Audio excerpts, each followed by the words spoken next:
Vamos a empezar muy explícitos y muy explícitas a cosas que nos dice el Cantar de los Cantares y vamos a terminar muy diferente pero muy profundo. Les garantizo, por lo menos en el estudio que yo hice y que quiero decirles una cosa, siempre me bendice primero a mí. Y yo creo que me bendice muchísimo a mí porque yo paso semanas y semanas dándole y dándole y dándole el texto y dándole el texto. Entonces voy descubriendo cosas que Dios pone en mi corazón o que yo mismo voy cosechando del estudio de la Biblia. Y esto fue maravilloso para mí. Y voy a proponer algo que no encontré en los libros, sino que creo que Dios me regaló a mí. Yo le contaba a Laura algo nuevo de la interpretación del Cantar de los Cantares, pero eso va a ser al final, así que téngame paciencia y de momento abróchense los cinturones. Vamos a hablar del olfato, el gusto y el tacto en el Cantar de los Cantares. El olfato, el gusto y el tacto. Y ahora estamos hablando de sexo, estamos hablando de erotismo. Y esas tres palabras evocan muchas cosas, ¿sí o no?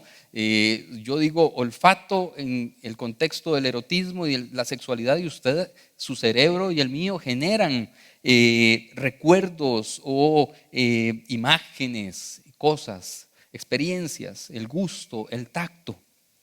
Así que voy a empezar sin tapujos. Vean cómo empieza el Cantar de los Cantares. Esto lo hemos visto ya un montón de veces, pero es que este primer versículo da para el resto de la interpretación. Dice ella: bésame una y otra vez, porque tu amor es más dulce que el vino. Que el vino. Ojo, las tres palabras. Y hoy yo quiero que se fijen más que siempre en las palabras que voy a estar subrayando o que pongo de un color distinto. Besar, amor y vino. Besar, ¿cuál es el sentido que usamos cuando besamos? ¿Nadie sabe? ¿El qué? El tacto. Porque usted se imaginaba que usted solo tiene tacto en los dedos, en las manos. Tenemos tacto en toda la piel. Toda la piel funciona como tacto. Bésame, amor. Y el vino, ¿cuál es el sentido que está evocando aquí? El gusto. Ahora, vean esto. Más que el vino, dice ella, más que el vino. Y aquí esto me empezó a llamar mucho la atención. Todavía en este momento no estoy aportando algo absolutamente nuevo de mi propia cosecha, de mi investigación. Esto está descrito en los libros y esto está muy estudiado, pero ella dice más que el vino. Y esta frase tiene un sentido muy importante, porque solo hay un beso que embriague más que el vino. ¿Qué tipo de beso es ese? No está hablando besos en el cuello, no está hablando de los besos en los labios. Hay un beso mucho más embriagante y lo vamos a demostrar en los próximos minutos. El Cantar de los Cantares también habla de algo que es un tabú para las iglesias. Y por eso les digo que no seamos mojigatos o mojigatas. También habla del orgasmo femenino, bucogenital y dígito genital. Qué lindo suena así, ¿verdad? Eso es porque YouTube, si digo muchas palabras muy enredosas, así muy explícitas, nos van a caer encima. Entonces vamos a decir cosas un poco técnicas, pero ustedes me están entendiendo a qué me refiero con este tipo de orgasmo bucogenital y dígito genital. El que se provoca con un beso en los genitales, digámosle beso. Y el que se provoca con el tacto en los genitales. Y usted dice, todo eso lo dice el Cantar de los Cantares. Ya se está pasando demasiado. Es evidente que una familia, como es la de la tsunamita, que ella está acostumbrada al asunto de los vinos. Ella trabaja en una viña, sus hermanos la mandaron a trabajar en una viña, a cuidar un viñedo. Ella conoce los efectos del vino. Ella sabe que hay algo que el vino hace en las personas. Embriaga, emborracha, enloquece. Y ella dice, hay un beso que hace eso. Y no es un beso normal. Y vamos a ir demostrando por qué ella sí se está refiriendo a esto. Hay una evidencia de que la pareja practicaba el sexo oral y la estimulación digital en los primeros capítulos, el capítulo 5 y el capítulo 7. Vamos a ello directamente. Vamos a ver si esto me hace caso. Dice él: tu ombligo tiene la forma perfecta, como una copa llena de vino. ¿Dónde estaba el vino? Según este texto estaba en el ombligo. Pero dice que es un vino mezclado entre tus muslos. Entre tus muslos hay un manojo de trigo rodeado de lirios. ¿Qué está describiendo él? Está describiendo una parte del cuerpo, una zona del cuerpo muy específica que no pudo haber conocido de otra manera si no está ella desnuda. Y el ombligo es imposible que se lo viera porque en aquel entonces las mujeres no podían ir vestidas como hace un siglo para acá, mostrando la panza, el ombligo. La ropa que utilizaban era imposible verles el ombligo. Si él está hablando del ombligo, está hablando de una mujer desnuda completamente. Y está hablando también de que hay vino en una parte específica del cuerpo de ella. ¿Qué dijo ella? Que viniera a beber del vino que ella le da. Ahora lo vamos a ver un poco más. Entonces ella empieza a describir este acto específico y lo voy a ir desentrañando poco a poco. Vamos al hebreo de esta escena específica. Dice, y perdón, hoy voy a irme mucho al hebreo y de repente se va a poner un poco complicado lo del hebreo, pero ustedes me van a ir entendiendo. En realidad no dice ombligo, dice shorej, que significa vientre, vagina. Dice, tu vientre es un cáliz, agán, circular, hazahar, donde el vino nunca se agota. ¿Dónde está el vino? No está en el ombligo, aunque es una práctica común poner vino en el ombligo y jugar con eso. Yo no sé si usted lo ha practicado, yo no digo más. En realidad no está hablando del ombligo, está hablando de otra parte. De hecho, acto seguido habla de lo que hay entre las piernas de ella. Es una sola cosa. Tu vientre tiene vino que nunca se agota, que está manando constantemente. Dice Yehezar Hamatzech, tu pubis, una colina de trigo rodeado de lirios. Y me gusta mucho que aquí lirio es, dice Shushanim, como Susana. Sushan en hebreo significa lirios o flores, Susan o Susana. ¿De dónde surge el vino entonces? ¿De dónde surge el vino? El vino surge del vientre de ella. El vino no es un vaso de vino que le dio a ella cuando llegó a la casa a visitarlo. El vino es algo que surge del vientre de ella. En las traducciones dice ombligo, aunque una costumbre también era hacer eso, en realidad se está refiriendo a su cuerpo. Pero algo más, es un vino tan especial que no es el vino que se puede producir en una viña. No es un vino que se puede producir en un viñedo, es un vino especial que embriaga de una forma distinta, dice ella.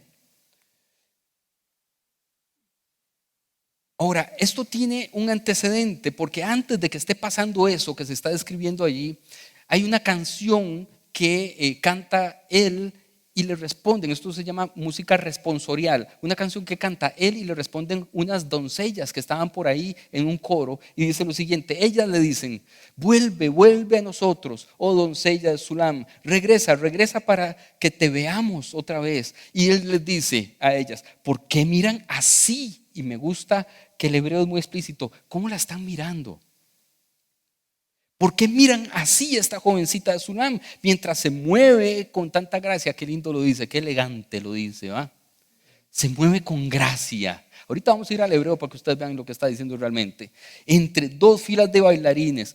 Ojo que subrayé dos. Tengan esto en la memoria. Dos. No aparece la palabra bailarines en ninguna parte. Vamos a ver lo que dice el hebreo acá. Dice, ellas cantan, las coristas, date vuelta, Shulamit. Y me gusta cómo lo dice el hebreo porque es una rima. Shubi, Shulamit.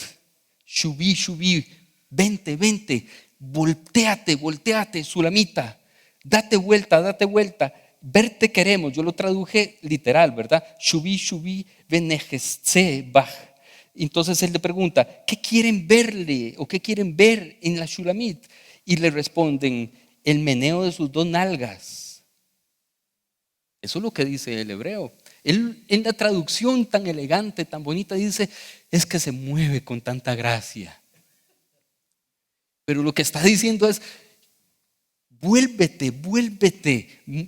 Está bailando, ella está haciendo una danza y ellas les dicen, queremos verte el cuerpo. Claro, en ellas está la voz de él realmente. Y justo después es que aparece la escena en que ellos dos están ya juntos y el vino está manando del cuerpo de ella.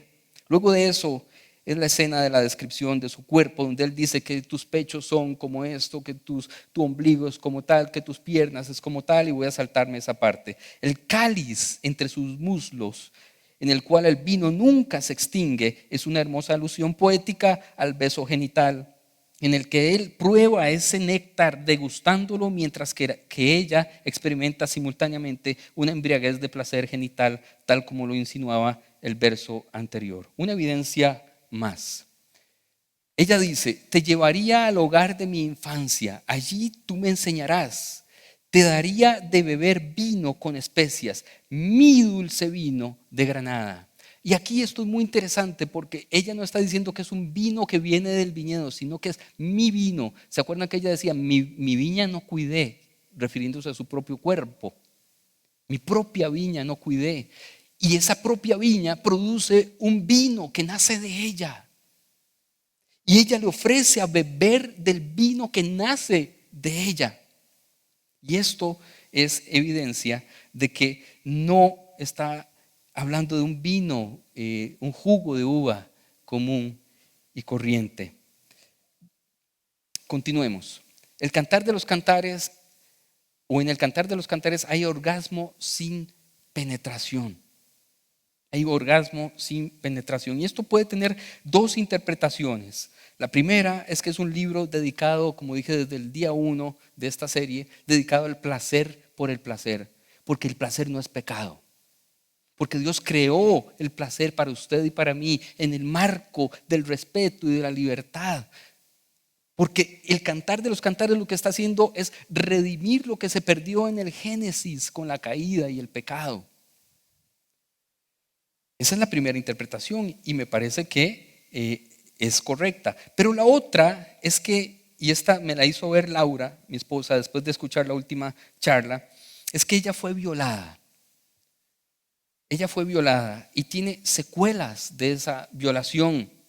Cuando ella dice, mi propia viña no cuidé y sus hermanos la castigan por no cuidar su propia viña, se está refiriendo a que ella tuvo que salir al campo y fue violada y sus hermanos entonces ya no pueden comerciar con ella. ¿Recuerdan lo de la dote? Ya ella no es virgen, pero ella dice, no fue mi culpa. ¿Acaso tengo yo que taparme la cara como una prostituta? No fue mi culpa, fui violada. Y por lo tanto, la penetración no es algo que ella desee. Y el juego que aparece aquí en todo el cantar de los cantares es un juego erótico sin penetración. No aparece una sola vez, una única vez, una penetración real, una penetración, digamos, con el pene de él en ella. No aparece. ¿Será entonces que ella fue violada? Y vean qué interesante la ley del Antiguo Testamento con respecto a las violaciones. Vamos a irnos a Deuteronomio 22, 23 al 24. Dice, si en una ciudad se encuentra casualmente un hombre, casualmente, ojo el texto. Yo no sé si ustedes ven ahí bien. Si un hombre se encuentra en la ciudad casualmente a una joven virgen, yo no sé cómo se encuentra uno casualmente a una joven virgen. Digo, o sea, uno va caminando y dice, ay, mira qué casualidad. Me encontré una virgen. Entonces ve el texto cómo se construye la ley demasiado machista. Ya comprometida para casarse y se acuesta con ella, llevarán a ambos a la puerta de la ciudad y los apedrearán hasta matarlos. A la joven por no gritar pidiendo ayuda a los de la ciudad. Imagínense la tsunamita en el campo siendo violada y gritando, nadie la escucha. Porque esta ley tiene el defecto de que aunque ella grite, si nadie la escucha, ella es culpable. ¿Y qué es lo que sucede actualmente? Las mujeres dicen, me tocó, me abusó, me violó. las niñas, yo recuerdo hace como 15 días una muchacha nos estaba contando a la hora de mí que un familiar de ella, si no me equivoco el abuelo, a ella y a la hermana las tocaba y las tocaba y las violaba, y que le contó a la mamá y la mamá nunca les creyó. Y más bien se enojaba con ellas. Pero la sociedad funciona exactamente así. Y cuando denuncian, cuando gritan, nosotros no escuchamos. Hasta ahora se está empezando a ver un poco más que se escucha. Yo sí te creo. El yo sí te creo. Porque ellas en aquel entonces, aunque gritaran en una cultura patriarcal, machista, entonces dice, y al hombre por deshonrar a la prometida de su prójimo. Ojo, al hombre no lo condenan por violador, lo condenan porque deshonró a la propiedad de alguien más. Como si yo choco su carro, como si yo violento su casa. Es un objeto, un objeto. Y entonces la culpa de él no es por abusar de una mujer, es porque le quitó algo a otro hombre, porque las mujeres son propiedad de ellos. Y la sulamita está ahí. Y ella no quiere ser penetrada. Esa es una interpretación. Y los juegos eróticos entonces se encaminan por otro lado, que es válido, que es bueno, que es placentero y que está en la Biblia también. Y no pasa nada. Otro ejemplo del orgasmo sin penetración en Cantares lo encontramos aquí.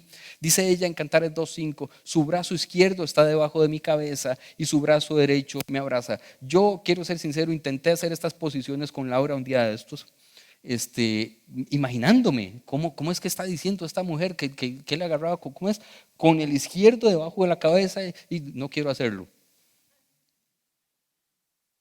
¿Qué dice el hebreo?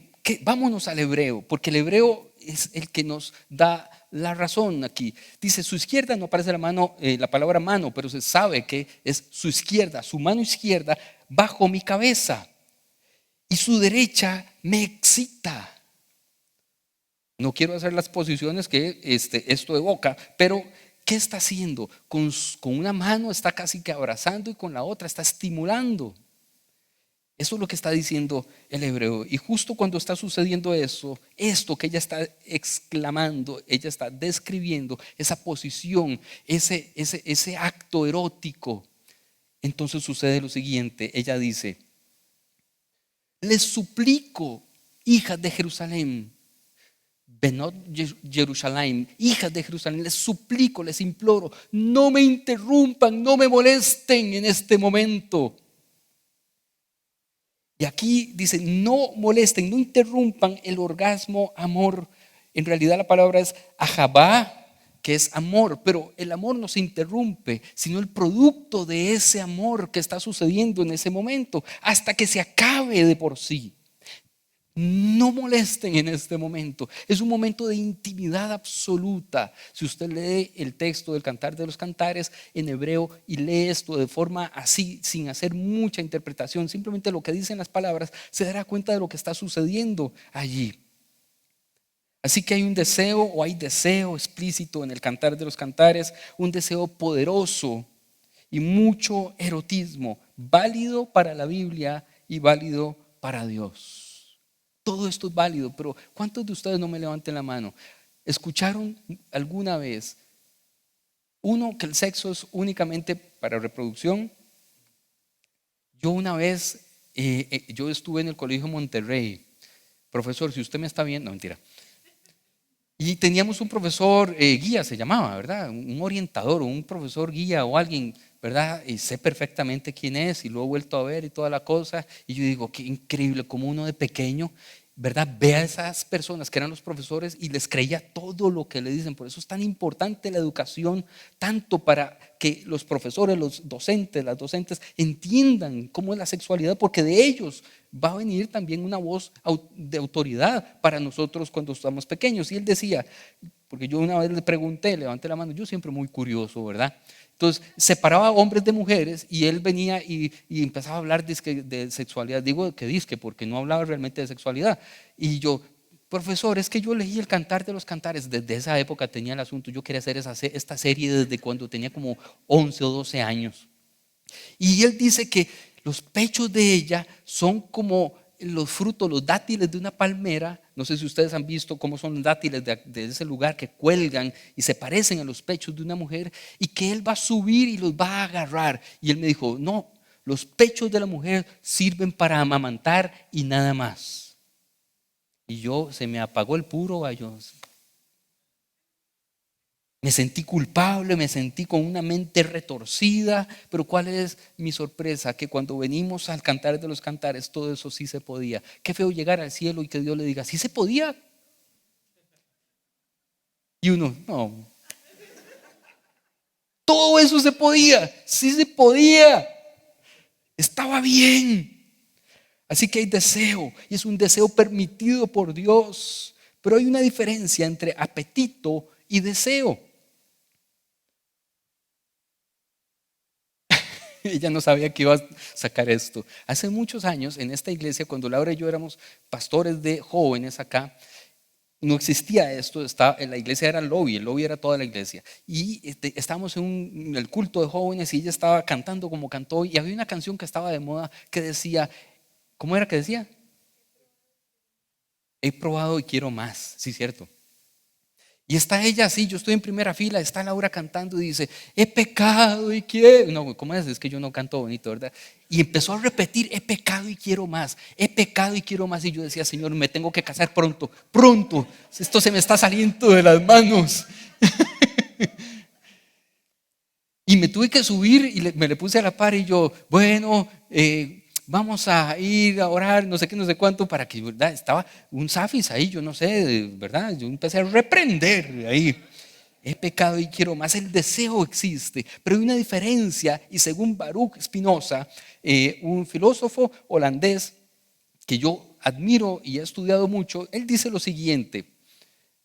Dice, además, entre apetito y deseo no hay diferencia alguna, sino es la de que el deseo se refiere generalmente a los hombres y mujeres en cuanto a que son conscientes de su apetito, y por ello puede definirse así. El deseo es el apetito acompañado de la conciencia del mismo. Ya voy a explicar porque hay una frase más. Así pues, queda claro, en virtud de todo esto, que nosotros intentamos, queremos, apetecemos, ni deseamos algo porque lo juzguemos bueno, sino que al contrario, juzgamos que algo es bueno porque lo intentamos, queremos, apetecemos y deseamos. Entonces, el deseo, ¿cómo viene? ¿Cómo nace? ¿Nace porque las cosas son deseables por sí mismas o porque imprimimos en ellas una interpretación que las hace deseables para nosotros? Cuando uno conoce a una persona, independientemente del físico, si uno ama a esa persona se convierte en algo deseable para nosotros. Y esto es algo que la sociedad no nos enseña. Nos dice que es al revés, que uno es deseable primero y entonces lo van a amar después. Pero realmente la Biblia y este filósofo nos dice que uno, cuando valora algo, lo ve apetecible. Cuando uno ama algo, lo ve apetecible. Cuando uno le da un valor importante a algo, alguien va a decir, a mí no me gusta, pero a mí sí, porque yo le di un valor a eso. Y eso dignifica a las parejas, a las personas. Avancemos para desentrañar más acerca del deseo en el Cantar de los Cantares. Veamos las palabras más representativas del libro. Yo hice un trabajo, yo les voy a mostrar cómo trabajo yo. Y esto quizás va a ser un poco enredoso, después lo voy a aclarar. Así es como yo lo hago. Estas son mis notas. Y entonces yo subrayo lo que realmente son las palabras importantes. Bueno, boca, beso, besar, amor, bueno, perfume, olor, perfume, amar, gozarse, amor, alegrarse, amar, vino. Si yo veo esto, ¿de qué está hablando el Cantar de los Cantares?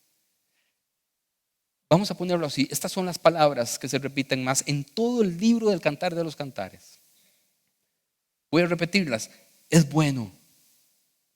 Boca, beso, vino, amor, bueno otra vez, perfume, olor, amar, gozarse, amor, alegría.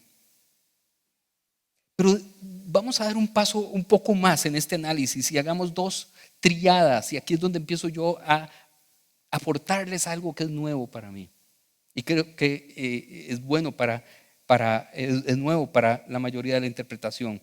Vamos a ver dos triadas de palabras. La primera triada es esta, perdón, un segundo, aquí. La primera tríada de palabras es vino, perfume, boca. Eso es lo que más se repite en el Cantar de los Cantares, ¿cierto? Esta tríada de palabras. Vino, te doy mi vino, más dulce que el vino, lo vamos a ver ahora. Perfume, el perfume que emana, y la boca. Bésame con los besos de tu boca me besan. Tu boca es más dulce que la miel, más dulce que el vino, que evoca los sentidos del gusto, del olfato y del talco, no, del tacto. El talco es para otra cosa. Ok, veamos el texto o los textos. Cantares 7:9. Sí, vino que le desciende suavemente a mi amante, que fluye delicadamente sobre los labios y los dientes. Vino, vino. Esto se repite constantemente. Salté para abrirle la puerta a mi amor y mis manos destilaron perfume. Mis dedos goteaban preciosa mirra mientras yo corría el pasador. Todo tiene un sentido que usted podrá interpretarlo. Y 3. Su boca es la dulzura misma. Él es deseable en todo sentido. Así es mi amante, mi amigo, oh mujeres de Jerusalén. Ella lo está describiendo. Él es deseable en todo sentido, deseable en todo. El deseo en Cantares es poderoso, bueno y explícito. Pero ya dijimos que en Génesis ese deseo fue, digamos que vetado. En Génesis, cuando los expulsan del jardín del Edén, los expulsan de la experiencia del deseo sin culpa, sin sentir culpa. Y ese deseo que ella siente por él, el Génesis lo describe como algo que gesta algo terrible, y es que él se enseñorea de ella. Tu deseo será para él y él se enseñoreará de ti. Y en el Cantar de los Cantares, ahora ella puede desear libremente, sin que nadie se enseñoree de ella, porque ahora es libre. En el Cantares el deseo es mutuo y es libre. Y hay una cosa que se llama, y esto me gusta mucho, hoy me está fallando esto, dinámica especular. Esto lo exploró un teólogo, un biblista muy famoso. Y como habíamos dicho en las dos charlas anteriores, el cantar restaura lo que se perdió en Génesis. Cuando Eva tiene vergüenza porque está desnuda, Adán tiene vergüenza porque está desnudo. Se ven mutuamente, es un espejo. Y en el Cantar de los Cantares sucede algo parecido, pero en positivo, no en negativo. Una de las cosas más maravillosas es que aquí hay equidad. Se desean mutuamente, no se avergüenzan mutuamente cuando se ven. Adán y Eva se veían y se avergonzaron un día porque estaban desnudos y se avergonzaron del deseo que sentían, de la atracción que sentían. Pero en Cantar de los Cantares, el deseo mutuo es liberador, es libre y no hay culpa en él. Y ya no hay dominio de ninguno sobre el otro. Y aquí es algo que quiero detenerme unos minutos antes de llegar al desenlace de todo esto. Cuando Dios está creando a la mujer, en Génesis capítulo 3, Dios la describe con dos palabras en hebreo, que es eser kenegdo. Eser kenegdo. Eser significa salvadora y kenegdo significa frente a él, que empata con él como un espejo cuando se pegan uno frente al otro. Se pegan uno al otro. Pero cuando pecan, eso que estaban pegados, eso que los hacía una sola carne, se rompe y se empiezan a observar y se dan vergüenza. Y en el Cantar de los Cantares, eso digamos que se sana y se empiezan a ver y se desean sin vergüenza y de forma libre y sana. Con esa fórmula que se llama dinámica especular, se pretende identificar un fenómeno literario típico del Cantar de los Cantares. Lo que se aplica a uno, se aplica al otro. Entonces veamos este ejercicio que aparece aquí. A la búsqueda de la mujer por parte del hombre, en 2:8 al 17 corresponde la búsqueda del hombre por parte de la mujer, en 3:1 al 5. La mirra en los dedos de ella, eso que ahora decía ella que se derramaba de sus manos, en el 5:5 está también en los dedos de él, en el 5:13. Y el bálsamo o la flor de loto que sirven para describir el cuerpo de ella también se aplica a él. Ahora son iguales en deseo y en libertad. Y esto redime el erotismo y redime la sexualidad. La segunda triada, y aquí es donde se va a poner yo creo que profundo esto, La segunda tríada nos lleva a algo que es más relevante todavía. Esa segunda tríada es de tres mujeres. Ustedes y yo ya hemos visto a Eva y a la Sulamita. Ya hemos visto lo que sucedió con Eva. Eva pecó, fue acusada, sintió vergüenza y parte del castigo fue no sentir placer libremente. La Sulamita experimenta placer, experimenta una libertad, una especie de redención en su sexualidad, pero aún así tiene dolor. Fue violada, fue castigada por sus hermanos, tiene vergüenza de su cuerpo. Ella empieza a decir: no miren mi cuerpo, que soy morena, me tostó el sol. Tiene todavía vergüenza, pero hay una mujer anónima que aparece en la Biblia que logra completar esto. Y ya no solamente es libre en su sexualidad, sino que se redime completamente ella. Veamos este cuadro que tengo yo aquí. No sé si se ve mejor allá. Vamos a ver si lo logro interpretar. Aquí tenemos, digamos, el proceso, y aquí ellas tres. La mujer, tenemos a Eva, a la Sulamita y a la mujer anónima. Eva, ¿dónde sucedió lo que sucedió? En el jardín. La Sulamita en mi jardín, en mi cuerpo. La mujer anónima en una casa. El objeto que se utilizó para eso, Eva, fue el fruto de un árbol, ¿recuerdan? El fruto. Recuerdan que estamos hablando de los sentidos también. Eva deseó comer el fruto. Cayó en la tentación de comer, de probar, de oler, de sentir el fruto. La Sulamita, vino y perfume. La mujer anónima, perfume. ¿Cuál fue la emoción que tuvieron ellas tres? Eva tuvo deseo de comer el fruto, sintió deseo. La Sulamita, deseo y amor. Y la mujer anónima, deseo y amor. El sentido que utilizaron fue gusto, tacto y olfato, las tres. Las tres utilizaron los tres sentidos que se describen allí. ¿Qué fue lo que hicieron? Eva comió. La Sulamita besó y tocó. Y la mujer anónima besó y tocó. El juicio que vino sobre ellas por ese acto. A Eva le llamaron pecadora y Adán la juzgó. Esta mujer que me diste fue la culpable. Es ella la culpable. Él, el hombre, la juzga. A la Sulamita la trataron de prostituta, ¿recuerdan? ¿Y quiénes fueron los que la juzgaron a ella? Sus propios hermanos, los hombres más cercanos a ella. Y la mujer anónima la tratan de prostituta, y quien la trata de prostituta es un fariseo, un religioso. Siempre la parte masculina que está cerca de ellas es la que las juzga, a Eva como pecadora y a las otras dos como prostitutas.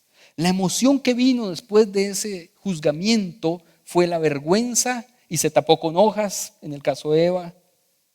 Culpa, mi viña no cuidé, perdón. Y la mujer anónima, vergüenza y culpa, como veremos a continuación. El resultado: a Eva la expulsan del jardín del Edén. A la Sulamita experimenta una redención parcial de su vida, pero la mujer anónima, redención total de su vida. ¿Quién es esa mujer anónima de la que estoy hablando? ¿Quién es esa mujer anónima? ¿Alguien se le ocurre?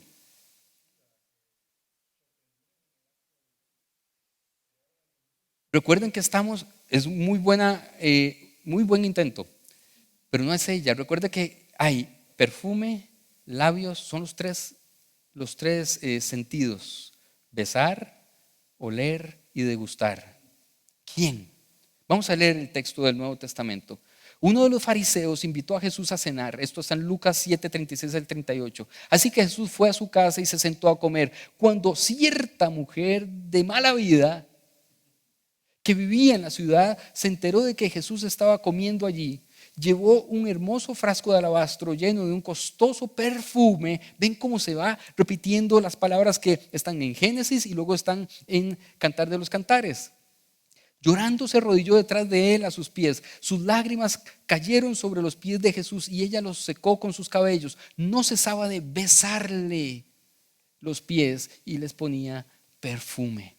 Esta es la tercera mujer, no sale el nombre de ella. No sabemos el nombre de esta mujer anónima, pero pueden notar el paralelismo entre estas tres mujeres que usan perfume, que besan, que tocan y que han sido acusadas por lo que han hecho. Algo que hicieron ellas las marcó y fueron juzgadas. Eva fue expulsada del placer, la sulamita logra encontrar la equidad y la libertad, pero es algo parcial porque todavía siente dolor, todavía siente algo que no es completa. Y esta mujer anónima llega a un punto en que logra la libertad absoluta, completa de su vida. Algo que va más allá de la libertad y del placer. Sigamos con el texto. Cuando el fariseo que lo había invitado vio esto, dijo para sí en sus pensamientos: si este hombre fuera verdaderamente un profeta, sabría qué tipo de mujer lo está tocando. Es una pecadora. Es una pecadora. Y Jesús, como si era profeta, escucha los pensamientos de este hombre, de este religioso, y le cuenta la siguiente historia. Le dice lo siguiente: un hombre prestó dinero a dos personas, 500 piezas de plata a una y 50 piezas a la otra. Sin embargo, ninguna de las dos pudo devolver el dinero. Así que el hombre perdonó amablemente a ambas y les canceló la deuda. ¿Quién crees que lo amó más? ¿Quién crees que lo amó más? El fariseo, que se llamaba Simón, a ese sí le ponen nombre, a ella no. Y él le responde lo siguiente: supongo que la persona a quien le perdonó la deuda más grande. Luego Jesús le dice algo que es maravilloso. Vean el texto. Mira a esta mujer. Ojo, cuando el fariseo se refiere a ella, dice una cierta mujer de mala vida. Y Jesús la personifica y le dice: esta mujer que está acá. Esta es alguien de verdad, tiene sentimientos, que está arrodillada aquí. Cuando entré en tu casa, no me ofreciste agua para lavarme el polvo de los pies, que era costumbre, pero ella los lavó con sus lágrimas y los secó con sus cabellos. Tú no me saludaste con un beso, pero ella, desde que el momento en que entré, no ha dejado de besarme los pies. Tú no tuviste la cortesía de ungir mi cabeza con aceite de oliva, pero ella ha ungido mis pies con un perfume exquisito. Ella hace lo mismo que la tsunamita. Utiliza el olor, utiliza el perfume, utiliza el ungüento, utiliza los besos, pero ahora en un plano totalmente diferente. En un plano totalmente diferente. Veamos un poco del contexto y puntos claves de esto. Algo que se llaman los códigos sociales del Mediterráneo antiguo. Lo primero que tenemos que entender es que en las culturas del Mediterráneo antiguo todo eran duplas contrarias. En este caso, honor y vergüenza. Honor y vergüenza.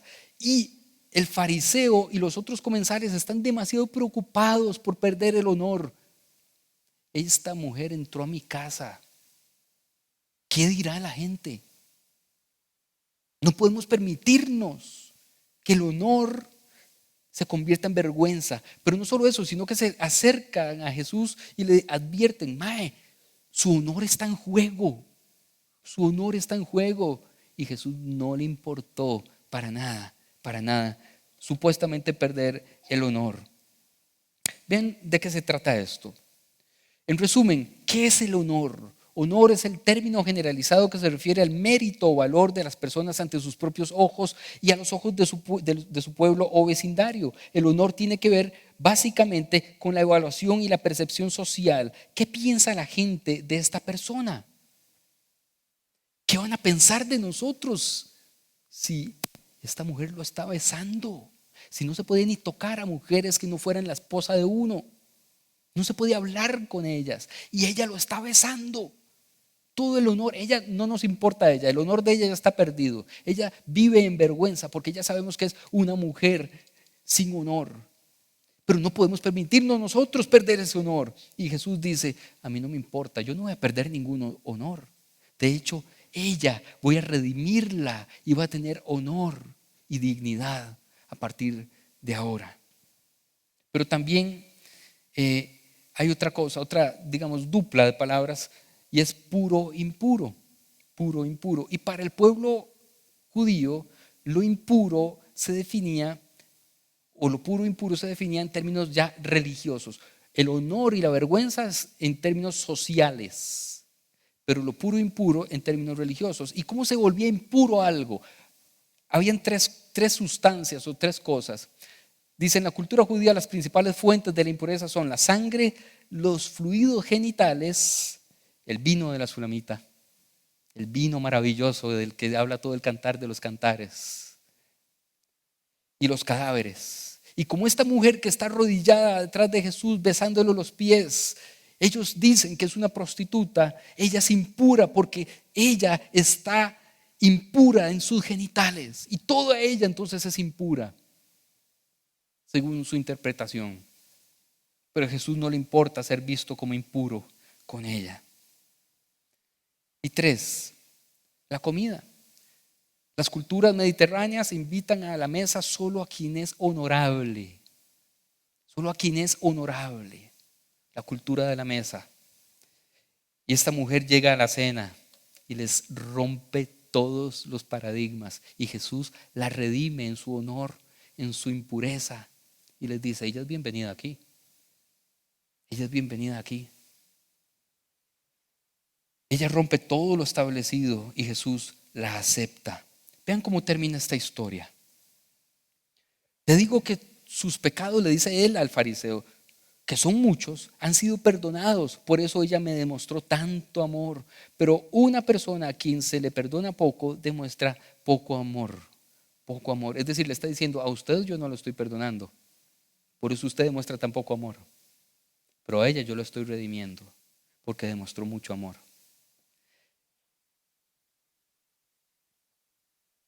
Aquí tengo el mismo cuadro, pero ahora veamos una diferencia. Eva no tuvo amor en el acto que hizo. No hizo ese acto por amor. Pero ellas dos, aquí me faltó poner este en rojo también, ellas dos imprimieron amor en lo que estaban haciendo.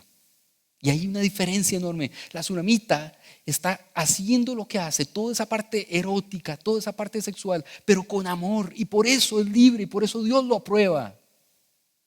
Eso es una diferencia enorme. Y cuando hablamos de la mujer anónima, Jesús dice, es que esta mujer está actuando con amor y por lo tanto voy a redimirla de forma total. Hay un texto parecido aplicado a los hombres. Era un paralítico que sus amigos está justo antes de este texto. Los amigos lo llevan y está llena la casa donde Jesús está sanando personas y ellos lo meten por el techo, recuerdan, y Jesús lo sana también a él, porque también esto se refiere a la dignidad de los hombres que nos sentimos también en nuestra sexualidad golpeados, indignos, heridos, y Jesús sana. Ven el texto final en el versículo 50. Y Jesús le dijo a la mujer, tu fe te ha salvado, ve en paz. Ahora hagamos el viaje. Está Eva y a Eva le quitan el placer y se llena de culpa. Está la tsunamita, ella experimenta el placer sin culpa, pero aún no es totalmente salva. Y luego está esta mujer que se arrodilla a los pies de Jesús y le entrega su perfume y sus besos. Y él entonces le dice, ahora sí, le dice esto, ve en paz. Sos libre en tu sexualidad, sos libre también y redimida en tu alma, en tu espíritu. Sos una mujer completa, ya tenés todo. Ve en paz, que es lo mismo que decir, keep walking, sigue caminando. Vaya, no hay más culpa. Vaya, usted es libre. Vaya, usted me ha amado y usted ahora es absolutamente libre, redimida, limpia, pura, honorable. Y ahora es una mujer completa. Y me gusta este viaje que podemos hacer de las tres mujeres, Eva, la tsunamita y la mujer anónima, porque es el viaje que yo quiero que ustedes y yo hagamos en nuestra vida sexual, pero también en nuestra vida espiritual.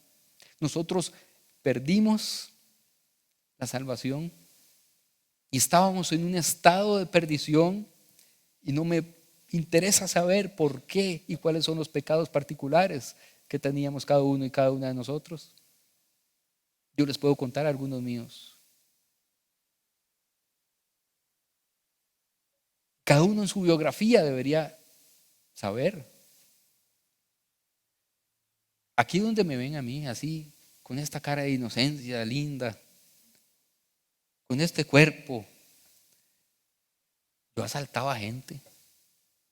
Imagínese usted. Me drogaba.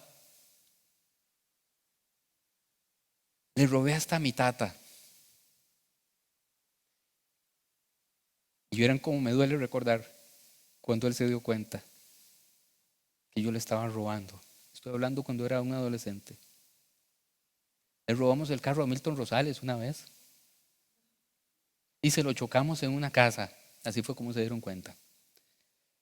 Eso era otra historia. Pero era un hombre lleno de culpa, de vergüenza, de pecado. Ese era mi estado de Eva. Me cubría, me escondía, tenía vergüenza.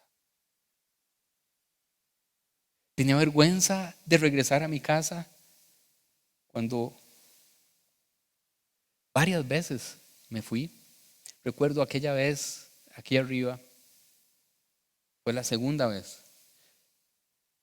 Me habían arrestado y me habían metido un tiempito pequeño, en un cuartito pequeño también, en un lugar. Y yo tuve que llamar a mi hermano para que fuera a firmar y sacarme, no sé qué, no sé cuánto. No me atreví a llamar a mi papá. No me atreví a llamar a mi papá porque el día anterior a que me sucediera eso, había tenido un pleito tan grande con él. Y yo me planté en el dintel de la puerta y él me dice, si pone un pie afuera, no regresa a esta casa. Y entonces agarré, puse un pie afuera y ¡fra! Remangué la puerta en mi inconsciencia. Y el día siguiente estaba yo ahí metido en un broncón. Y cuando salgo de ahí arrepentidísimo, yo sabía que la única que me iba a perdonar inmediatamente era mi mamá. Y llamé desde un público porque no habían celulares en aquel entonces, ¿se acuerdan? Las cabinas de teléfonos públicos. Llamo a cobrar. Que no, tras de eso exactamente, no, es que y le cuento a mami y me dice, véngase. Yo, ok. Y ahí, como pude, conseguí los pases, llegué y me tenía la comida favorita, mi mamá. Y estamos comiendo felices de la vida cuando se oye, ustedes saben, ustedes no sé si les pasa, pero uno reconoce el motor del carro de la gente que conoce, de la gente, del papá, de lo que sea. A los 300 metros yo ya sabía que ahí venía y me iba a matar. Y entonces ya la comida se transforma, me voy a la sala a esperar el guantazo, me siento, escucho los pasos de mi tata que empiezan a acercarse, escucho las llaves que salen del bolsillo de él, escucho cuando entran en el llavín, abre la puerta y me queda de frente, se le desmuda la cara. Y yo dije, sí, aguante, mae, porque usted necesita choza, aguante lo que se viene. Da 4 pasos, se me acerca y me da un beso y me redime. Ahí entendí este beso de la tsunamita y lo que sucede con los besos. Y empieza mi segunda etapa, la etapa de la tsunamita. Ahora puedo experimentar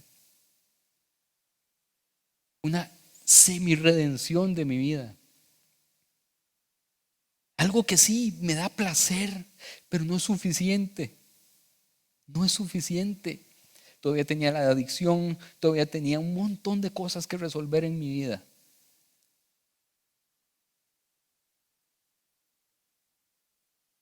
Hasta que llegué a los pies de Jesús, en serio, y le besé sus pies. Después de muchos intentos. Y entonces él me dice, mae, vaya en paz, siga caminando. Es libre, está completo, ya está redimido. Y yo no sé cuál es su historia. Y yo sé que el revés del cantar de los cantares, usted no se lo esperaba que terminara aquí hoy. Pero yo quiero que usted y yo oremos.